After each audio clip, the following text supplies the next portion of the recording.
ஒன்றா இருக்க கற்றுக்கணும் சரியல டுடே எபிசோடில் நம்ம கந்தசாமி இருந்துட்டு கடைக்கு வராங்க. ஆல்ரெடி முருகனுக்கு மண்டபத்தில் இருந்து அந்த புரோக்கர் கால் பண்ணுறாங்க. ஒரு மண்டப புக்கிங் இருக்குது, நீதான்ப்பா சமையல் செஞ்சு கொடுக்கணும், ஏற்கனவே நீ கேட்டில்லப்பா அப்படின்ற மாதிரி சொல்கிறாங்க. என்னென்ன ஃபங்க்ஷனு அப்படின்னு சொல்லிட்டு முருகன் கேட்கவும், காது குத்துற ஃபங்க்ஷன்ப்பா, ஒரு 150-200 பேருக்கு சமைக்க வேண்டியதாக இருக்கும் அப்படின்ற மாதிரி சொல்கிறாங்க. நீ கடையில் தானேப்பா இருப்பேன், நான் கடைக்கு மற்ற டீட்டெயிலாம் நான் சொல்கிறேன், அட்வான்ஸ் பணமும் கொடுத்துட்டு வந்துடுறேன் அப்படின்ற மாதிரி சொல்லிடுறாங்க. இதை கேட்ட முருகனுக்கு ரொம்பவே சந்தோஷமாக இருக்குது. ஆல்ரெடி ஒருத்தர் டீ ஆர்டர் பண்ணியிருப்பாங்க, அவங்களுக்கு சர்க்கரை இல்லாமல் போட்டு கொடுக்கணும். ஆனால் சந்தோஷத்தில் அதை மறந்துட்டு பாயாசத்துக்கு சர்க்கரை அள்ளி போடுற மாதிரி இவர் நிறைய சர்க்கரையை வேறு போட்டு கொடுத்துட்றாங்க. அதுக்கு அடுத்ததாக, சரி விடுப்பா, நீ இன்றைக்கி ரொம்ப சந்தோஷமாக இருக்க போல இருக்கு, உனக்காக இந்த டீயை இன்றைக்கி நான் குடிச்சிக்கிறேன் அப்படின்ற மாதிரி சொல்லிடுறாங்க. அதுக்கு அடுத்ததாக சரவணனும் அவங்களோட தம்பியை இருந்துட்டு என்னென்ன ஆச்சு அப்படின்னு சொல்லிட்டு கேட்கவும், எனக்கு அந்த ஒரு ஃபங்க்ஷனுக்கு ஆர்டர் வந்திருக்குடா, காது குத்துற ஃபங்க்ஷனுக்கு ஒரு 150-200 பேருக்கு சமைக்க வேண்டியதாக இருக்கும் அப்படின்ற மாதிரி சொல்கிறாங்க. உன் மேலே நம்பிக்கை இருக்குன்னு, நீ கண்டிப்பாக சமைச்சிருவேன அப்படின்னு சொல்லிட்டு அவங்க தம்பி சொல்லிக்கிட்டு இருக்காங்க. அதுக்கடுத்ததான் நம்ம சரவணனும் இருந்துட்டு, கண்டிப்பாக நீ சமைப்படா, அப்பாக்கிட்டேயும் ஒரு வார்த்தை சொல்லிவிடு, அப்பா வேண்டான்னு தான் சொல்லுவார், அதை நீ பெருசாக எடுத்துக்காத, ஒரு பக்கம் அப்பாவும் ரொம்ப சந்தோஷப்படுவார் அப்படின்ற மாதிரி சொல்லிடுறாங்க. அதுக்கடுத்ததான் நம்ம கந்தசாமி வந்த உடனே வேலை பார்க்காம 4 பேரை நின்றுட்டு என்னடா கதை பேசிகிட்டு இருக்கீங்க அப்படின்னு சொல்லிட்டு கேட்கவும், அண்ணனுக்கு ஒரு புது ஆர்டர் வந்திருக்குப்பா அப்படின்ற மாதிரி சொல்லிடுறாங்க. இதெல்லாம் வேண்டான்னு உங்ககிட்ட நான் எத்தனை தடவை சொல்லியிருக்கேன், பேர் கெட்டு போச்சுன்னா ஒன்றும் பண்ண முடியாது அப்படின்ற மாதிரி சொல்கிறாங்க. அதெல்லாம் ஒன்றும் கெடாது, நாங்கள் பார்த்துக்குறோம் அப்படின்னு சொல்லிட்டு நம்ம முருகன் சொல்லிட்டு அவர் பாட்டு கிளம்பிடுறாங்க. அதுக்கடுத்தது, அண்ணன் நீ தாராளமாக எடுத்து செய்யணும், உங்களுக்கு துணையாக நாங்கள் இருக்கோம் அப்படின்ற மாதிரி சொல்லிடுறாங்க.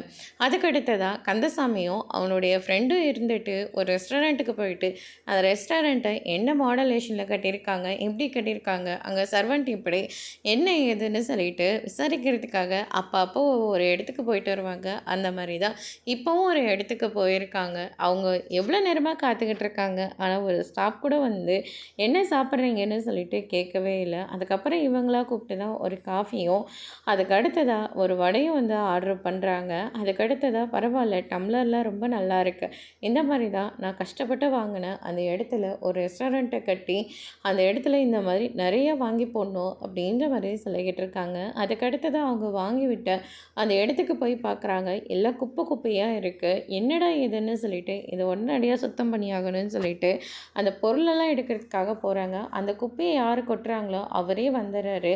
அவரை பயங்கரமாக மிரட்டி விட்டுறாங்க. இதை நான் கஷ்டப்பட்டு வாங்கி போட்ட இடம், எங்கள் பெரிய ஒரு ரெஸ்டாரண்ட் கட்டலான்னு நானும் பார்த்து பார்த்து காசெல்லாம் சேர்த்து வச்சுட்டு இருந்தா, நீ நடனா என் இடத்துல குப்பையை கொட்டிட்டு போவியா, மரியாதை எல்லாத்தையும் அல்லு அப்படின்னு சொல்லிட்டு அல்ல வைக்கிறாங்க. இன்னொரு தடவை இந்த மாதிரி பண்ண நடக்கிறதே வேறு அப்படின்ற மாதிரி எச்சரிக்கை பண்ணிவிட்டு அங்கேருந்து கிளம்புறாங்க. அதுக்கடுத்து தான் இந்த பக்கம் பார்த்திங்கன்னா நம்ம சண்முகம் இருந்துட்டு காலேஜ் முடிச்சுட்டு உட்காந்துக்கிட்டு இருக்காரு. ஃபோனில் கேம் விளையாடி தான் இருக்காங்க. அப்போ சரஸ்வதியை கூப்பிட்டு எனக்கு ஒரு டீ எடுத்துகிட்டு வாங்க அப்படின்ற மாதிரியே சொல்கிறாங்க. உனக்கு வேணா நீ போய் எடுத்துக்கோ அப்படின்ற மாதிரியே சொல்லி விட்டுறாங்க. அப்படி சொல்லுங்க அண்ணே அப்படின்னு சொல்லிட்டு இந்த பக்கம் முருகன் சொல்லிக்கிட்டு இருக்காரு. அதுக்கு அடுத்ததாக பார்த்திங்கன்னா சண்முகம் இதெல்லாம் பார்த்து ரொம்பவே கோவப்பட்டு நேராக உங்கள் அம்மா லக்ஷ்மி கிட்ட அந்த வேலைக்காரியை டீ போய் எடுத்துகிட்டு வர சொன்னால் நீயே போய் எடுத்துக்கோன்னு சொல்லி திமிராக பேசிக்கிட்டு இருக்கு. இப்படி தான் வேலைக்காரியில் வீட்டு மருமக்களை ஆக்கினா இப்படி தான் அப்படின்ற மாதிரி சொல்கிறாங்க.